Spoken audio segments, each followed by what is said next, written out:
चलिए 51 नंबर देखते हैं। 51 नंबर में दिया है कि प्राथमिक रंग किसे कहा जाता है। ध्यान से देखिएगा दोस्तों, क्या दिया है, प्राथमिक रंग किसे कहा जाता है। ऑप्शन ए में दिया है लाल, और बी में दिया है नीला, और सी में दिया है हरा, और डी में दिया है इनमें से तीनों। तो इसका सही आंसर क्या हो जाएगा, ऑप्शन नंबर डी, इनमें से तीनों। क्या हो जाएगा, ऑप्शन नंबर डी, इनमें से तीनों। चलिए अगला क्वेश्चन देखते हैं कि मनुष्य की आंखें में किसी वस्तु का प्रतिबिंब किस भाग पर बनता है। क्या दिया, मनुष्य की आंखें में किसी वस्तु का प्रतिबिंब किस भाग पर बनता है। तो इसका सही आंसर हो जाएगा ऑप्शन नंबर सी, रेटिना। किस पर बनता है, रेटिना पर। चलिए 53 नंबर क्वेश्चन देखते हैं। 53 नंबर में दिया है कि निकट दृष्टि दूर करने के लिए किस लेंस का उपयोग किया जाता है। क्या दिया है, निकट दृष्टि दोष को दूर करने के लिए किस लेंस का उपयोग किया जाता है। तो इसका सही आंसर हो जाएगा ऑप्शन नंबर बी, अवतल लेंस का। किसका किया जाता है, अवतल लेंस का। इसका बी करेक्ट है। चलिए अगला क्वेश्चन देखते हैं। अगला नंबर में दिया है कि दूरदृष्टि दोष को दूर करने के लिए किस लेंस का उपयोग किया जाता है। क्या दिया है, दूरदृष्टि दोष को दूर करने के लिए किस लेंस का उपयोग किया जाता है। तो इसका सही आंसर हो जाएगा ऑप्शन नंबर ए, उत्तल लेंस का। किसका, उत्तल लेंस का। चलिए 55 नंबर देखते हैं। 55 नंबर में दिया है कि यांत्रिक यात्री का आकाश का रंग कैसा दिखाई पड़ता है। यानी कि आपको बताना है कि कोई वस्तु यांत्रिक्ष पर है और वहां से आकाश का रंग कैसा दिखाई पड़ता है। तो इसका सही आंसर हो जाएगा ऑप्शन नंबर डी, काला। क्या हो जाएगा, ऑप्शन नंबर डी, काला आपका सही आंसर है। चलिए 57 नंबर क्वेश्चन देखते हैं। 57 नंबर में दिया है कि प्रतिरोध का मात्रक क्या होता है। क्या दिया है, प्रतिरोध का मात्रक क्या होता है। तो इसका सही आंसर हो जाएगा ऑप्शन नंबर बी, ओम। क्या हो जाएगा, ऑप्शन नंबर बी, ओम। चलिए अगला देखते हैं। अगला में दिया है कि कौन अर्धचालक होता है। दोस्तों आपको बताना है कि कौन अर्धचालक है। तो इसका सही आंसर हो जाएगा ऑप्शन नंबर ए, बी दोनों। ऑप्शन नंबर डी आपका सही है, सिलिकॉन एवं जर्मेनियम है अर्धचालक आपका। चलिए 59 नंबर क्वेश्चन देखते हैं। 59 नंबर क्वेश्चन में दिया है कि विद्युत बल्ब के भीतर कौन सा गैस भरा होता है। क्या दिया है, विद्युत बल्ब के भीतर कौन सा गैस भरा जाता है। तो इसका सही आंसर हो जाएगा ऑप्शन नंबर सी, निष्क्रिय गैस भरी जाती है। कौन सी गैस, निष्क्रिय गैस भरी जाती है। आपका ऑप्शन नंबर सी आपका करेक्ट है। चलिए 70 नंबर क्वेश्चन देखते हैं, सॉरी 60 नंबर क्वेश्चन देखते हैं। 60 नंबर में दिया है कि बिजली के फ्यूज का तार किससे बना होता है। दोस्तों आपको बताना है कि बिजली का जो तार होता है उसका फ्यूज किससे बना होता है। तो इसका सही आंसर हो जाएगा ऑप्शन नंबर सी, तांबा एवं टीन का मिश्र धातु से। किससे, ऑप्शन नंबर सी, तांबा एवं टीन की मिश्र धातु से। चलिए 61 नंबर क्वेश्चन देखते हैं। 61 नंबर में दिया है कि ट्रांसफार्मर एक ऐसा यंत्र है जो क्या करता है, उच्च एसिड को वोल्टेज को निम्न एसिड वोल्टेज में बदलता है। या बी में दिया है निम्न एसिड को वोल्टेज को उच्च एसिड वोल्टेज में बदलता है। और सी में दिया है सिर्फ एसी को, सॉरी सिर्फ एसी में प्रयुक्त होता है। और डी में दिया है उपयुक्त सभी। तो इसका सही आंसर हो जाएगा ऑप्शन नंबर डी, उपयुक्त सभी। क्या हो जाएगा, ऑप्शन नंबर डी, उपयुक्त सभी। चलिए 62 देखते हैं। 62 में दिया है कि घरों में फ्यूज किस क्रम में जोड़े जाते हैं। दोस्तों आपको बताना है कि घरों में फ्यूज किस क्रम में जोड़े जाते हैं। तो इसका सही आंसर हो जाएगा ऑप्शन नंबर ए, श्रेणी क्रम में। किस में जोड़ा जाता है, श्रेणी क्रम में। चलिए अगला देखते हैं। अगला में दिया है कि घरों में, क्या दिया है, घरों में पंखा बल्ब आदि उपकरण किस क्रम में लगे होते हैं। दोस्तों आपको बताना है घरों में जो पंखा बल्ब आदि उपकरण लगा हुआ रहता है किस क्रम में लगे होते हैं। तो इसका सही आंसर हो जाएगा ऑप्शन नंबर ए, समांतर क्रम में। किसमें, समांतर क्रम में। चलिए अगला क्वेश्चन देखते हैं। 64 नंबर। 64 नंबर में दिया है कि इन्वर्ट एक ऐसा यंत्र है जो क्या करता है। क्या दिया है, इन्वर्ट एक ऐसा यंत्र है जो एसी वोल्टेज को डीसी वोल्टेज में बदलता है, या डीसी वोल्टेज को एसी वोल्टेज में बदलता है, या सिर्फ डीसी वोल्टेज को प्रयुक्त किया जाता है, या ओ एवं बोथ दोनों। तो इसका सही आंसर हो जाएगा ऑप्शन नंबर डी, ओ एवं बोथ दोनों। चलिए अगला 65 नंबर देखते हैं। 65 नंबर में दिया है कि अस्थायी चुंबक बनाने के लिए प्रयोग किया जाता है। दोस्तों आपको बताने का अस्थायी चुंबक बनाने के लिए किसका प्रयोग किया जाता है। तो इसका सही आंसर हो जाएगा ऑप्शन नंबर डी, इस्पात का। किसका किया जाता है, ऑप्शन नंबर डी, इस्पात का। ऑप्शन नंबर डी आपका सही है। चलिए 66 नंबर देखते हैं। 66 नंबर में दिया है कि विद्युत चुम्बकीय प्रेरण सिद्धांत, क्या दिया है, विद्युत चुम्बकीय प्रेरण सिद्धांत के प्रतिपादक कौन थे। दोस्तों आपको बताना है कि विद्युत चुम्बकीय प्रेरण सिद्धांत के प्रतिपादक कौन थे। तो इसका सही आंसर हो जाएगा ऑप्शन नंबर सी, फैराडे। कौन था, फैराडे। चलिए 67 देखते हैं। 67 में दिया है कि स्वतंत्र रूप से लटका चुंबक, क्या दिया, स्वतंत्र रूप से लटका चुंबक किस दिशा में स्थित रहता है? तो उसका सही आंसर हो जाएगा ऑप्शन नंबर ए, उत्तर से दक्षिण। क्या हो जाएगा, ऑप्शन नंबर ए आपका सही है, उत्तर से दक्षिण।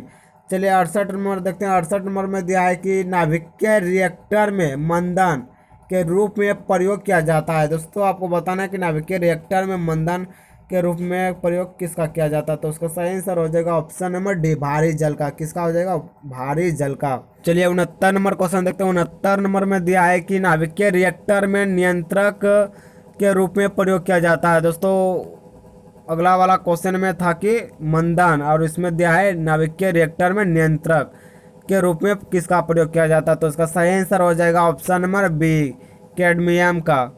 किसका किया जाता है, कैडमियम क्षार का। तो चलिए 70 नंबर देखते हैं। 70 नंबर में दिया है कि विद्युत धारा को मापने के लिए प्रयुक्त यंत्र कौन सा है? दोस्तों आपको बताना है कि विद्युत धारा को मापने के लिए प्रयुक्त यंत्र कौन सा है? तो इसका सही आंसर हो जाएगा ऑप्शन नंबर ए, आमीटर। क्या हो जाएगा, आमीटर। ये आपका करेक्ट आंसर है।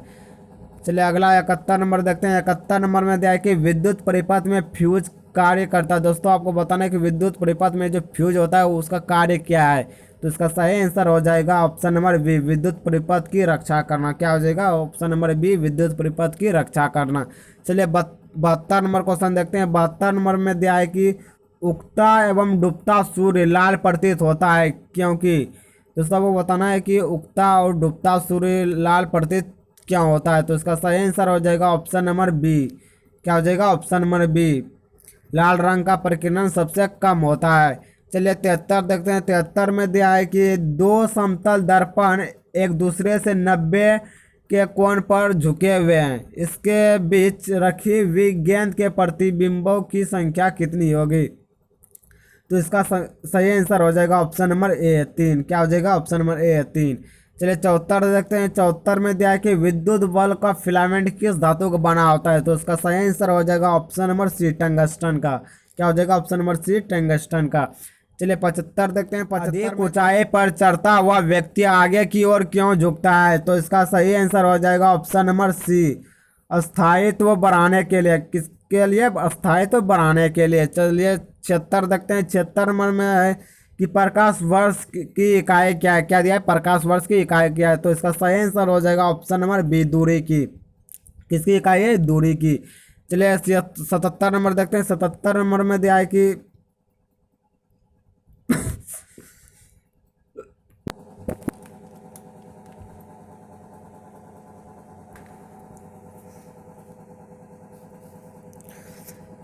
77 नंबर में दिया है कि पानी से भरे गिलास में एक बर्फ का टुकड़ा तैर रहा है, बर्फ के पिघल जाने पर पानी का तल क्या होगा? तो इसका सही आंसर हो जाएगा ऑप्शन नंबर सी, अपरिवर्तित रहेगा। क्या हो जाएगा, अपरिवर्तित रहेगा, नहीं बढ़ेगा नहीं घटेगा। चलिए 78 नंबर क्वेश्चन देखते हैं। 78 में दिया है कि स्वतः चालित गाड़ियों में लगे हुए ब्रेक में किस प्रकार की व्यवस्था होती है? तो इसका सही आंसर हो जाएगा ऑप्शन नंबर ए, हाइड्रोलिक। क्या होता है, हाइड्रोलिक। चलिए अगला नंबर क्वेश्चन देखते हैं। अगला नंबर क्वेश्चन है, एक उड़ते हुए चक्के की प्रति सेकंड घूर्णन किससे मापी जाती है? तो इसका सही आंसर हो जाएगा ऑप्शन नंबर डी। क्या हो जाएगा, ऑप्शन नंबर डी। चलिए 80 देखते हैं। 80 में दिया है कि कुलिज नलिका का प्रयोग क्या उत्पन्न करने के लिए किया जाता है? क्या दिया है, कुलिज नलिका का प्रयोग क्या उत्पन्न करने के लिए किया जाता है? तो इसका सही आंसर हो जाएगा ऑप्शन नंबर सी, एक्स किरणें। क्या उत्पन्न करने के लिए, एक्स किरणें उत्पन्न करने के लिए किया जाता है। चलिए 81 नंबर क्वेश्चन देखते हैं। 81 नंबर में दिया है कि अति लघु समय अंतरालों को सही सही मापने के लिए निम्नलिखित में से किसका प्रयोग किया जाता है? तो इसका सही आंसर हो जाएगा ऑप्शन नंबर सी, परमाणु घड़ियों। क्या हो जाएगा, परमाणु घड़ियों के लिए प्रयोग किया जाता है। चलिए 82 नंबर देखते हैं। 82 नंबर में दिया है कि असाई पद्धति में लेंस की शक्ति का असाई मात्रक क्या होता है? दोस्तों आपको बताना है कि शक्ति की इकाई क्या होती है असाई में, सॉरी लेंस की शक्ति की इकाई क्या होती है असाई में बताना है। तो इसका सही आंसर हो जाएगा ऑप्शन नंबर बी, डायोप्टर। क्या हो जाएगा, ऑप्शन नंबर बी आपका करेक्ट है। चलिए अगला नंबर क्वेश्चन देखते हैं। अगला नंबर में दिया है कि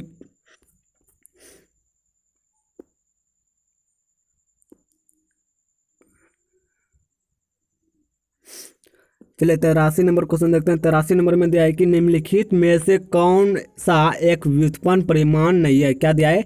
निम्नलिखित में से कौन सा एक व्युत्पन्न परिमाण नहीं है। तो इसका सही आंसर हो जाएगा ऑप्शन नंबर बी, द्रव्यमान। क्या हो जाएगा? ऑप्शन नंबर बी, द्रव्यमान आपका सही आंसर है।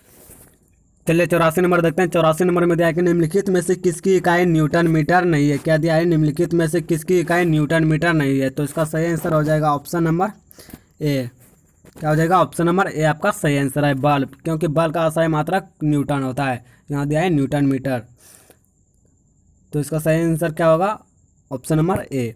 चलिए 85 देखते हैं। 85 नंबर में दिया है कि क्रिकेट की गेंद को किस कोण से मारा जाना चाहिए ताकि वह अधिकतम दूरी तय की जा सके। क्या दिया है? क्रिकेट की गेंद को किस कोण से मारा जाना चाहिए ताकि वह अधिकतम दूरी तक जा सके। तो इसका सही आंसर हो जाएगा ऑप्शन नंबर बी, 36 से 45 डिग्री कोण। क्या हो जाएगा? ऑप्शन नंबर बी, 36 से 45 डिग्री का कोण। चलिए 86 नंबर देखते हैं। 86 नंबर में दिया है कि निम्नलिखित द्रव में कौन सा ऊष्मा का बहुत अच्छा चालक है। तो इसका सही आंसर हो जाएगा ऑप्शन नंबर ए, पारा। क्या हो जाएगा? ऑप्शन नंबर ए, पारा। चलिए 87 नंबर देखते हैं। 87 नंबर में दिया है कि किस बिंदु पर फ़ारेनहाइट तापक्रम सेंटीग्रेड तापक्रम का दोगुना होता है। तो इसका सही आंसर हो जाएगा option number D, 160 degree Fahrenheit. क्या हो जाएगा? Option number D, 160 degree Fahrenheit.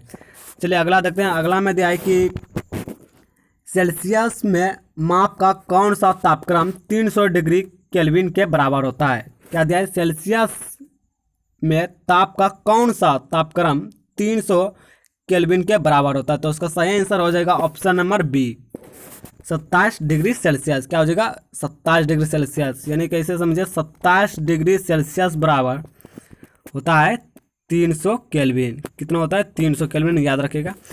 चलिए अगला देखते हैं। अगला में दिया है कि वह उपकरण जो ध्वनि तरंगे की पहचान तथा ऋजु रेखान के लिए प्रयुक्त होता है क्या कहलाता है। तो इसका सही आंसर हो जाएगा ऑप्शन नंबर बी, सोनार। क्या कहलाता है? ऑप्शन नंबर बी, सोनार, याद रखिएगा। और चलिए अगला नंबर देखते हैं। अगला नंबर में दिया है कि एक जैव पद्धति जिसमें प्रासर्व ध्वनि का उपयोग किया जाता है।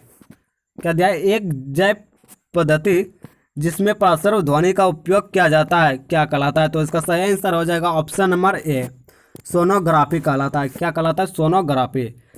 चलिए 91 देखते हैं। 91 में दिया है कि वाहनों के अग्रदीपों यानी कि हेडलाइटों में किस प्रकार के दर्पण का इस्तेमाल होता है।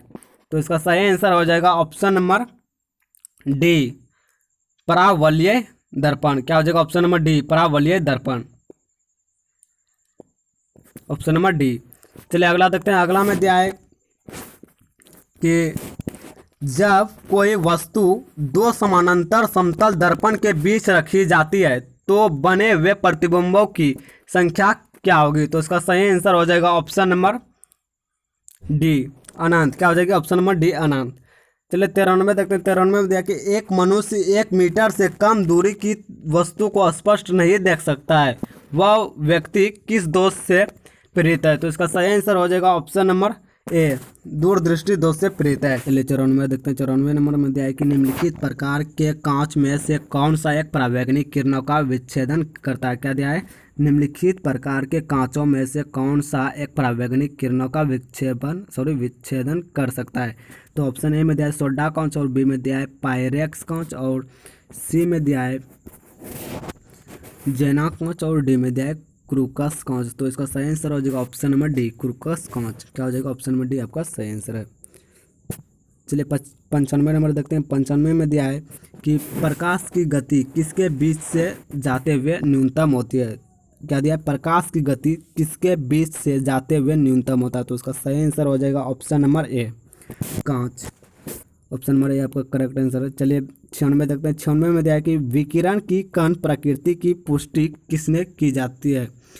क्या दिया है? विकिरण की कण प्रकृति की पुष्टि किससे की जाती है। तो इसका सही आंसर हो जाएगा ऑप्शन नंबर बी, प्रकाश विद्युत प्रभाव से। किससे की जा सकती है? प्रकाश विद्युत प्रभाव से। चलिए 97 देखते हैं। 97 में दिया है कि निम्नलिखित अधातुओं में कौन सा एक विद्युत का मंदन चालक नहीं है। क्या दिया? निम्नलिखित अधातुओं में कौन सा एक विद्युत का मंद चालक नहीं है। तो इसका सही आंसर हो जाएगा ऑप्शन नंबर बी, सीलियम। क्या दिया है? सीलिनियम। चलिए 98 देखते हैं। 98 में दिया है कि चालक का विद्युत प्रतिरोध किसके स्वतंत्र होता है। क्या दिया है? चालक का विद्युत प्रतिरोध किसके स्वतंत्र होता है। तो इसका सही आंसर हो जाएगा ऑप्शन नंबर बी, दाब के स्वतंत्र होता है। ऑप्शन नंबर बी आपका सही है। चलिए 99 देखते हैं। 99 में दिया है कि चुंबक निम्नलिखित गृह उपकरणों में से किसका अति आवश्यक भाग है। क्या दिया है? चुंबक निम्नलिखित गृह उपकरणों में से किसका अति आवश्यक भाग है। तो इसका सही आंसर हो जाएगा ऑप्शन नंबर डी, उपयुक्त सभी। यानी कि बुलाने की घंटी और पंखा और धुलाई मशीन, उपयुक्त सभी आपका सही आंसर हो जाएगा ऑप्शन नंबर डी। चलिए 100 नंबर क्वेश्चन देखते हैं, जो कि लास्ट क्वेश्चन है। दिया है कि नाभिकीय रिएक्टर में भारी जल D2O, ध्यान से सुनिएगा, नाभिकीय रिएक्टर में भारी जल D2O का प्रयोग किस रूप में किया जाता है। क्या दिया है? किस रूप में किया जाता है नाभिकीय रिएक्टर, यानी कि भारी जल का प्रयोग किस रूप में किया जाता है। तो इसका सही आंसर हो जाएगा ऑप्शन नंबर ए, मंदक के रूप में किया जाता है। ऑप्शन नंबर ए आपका सही है। चलिए दोस्तों, आज का क्लास यहीं तक।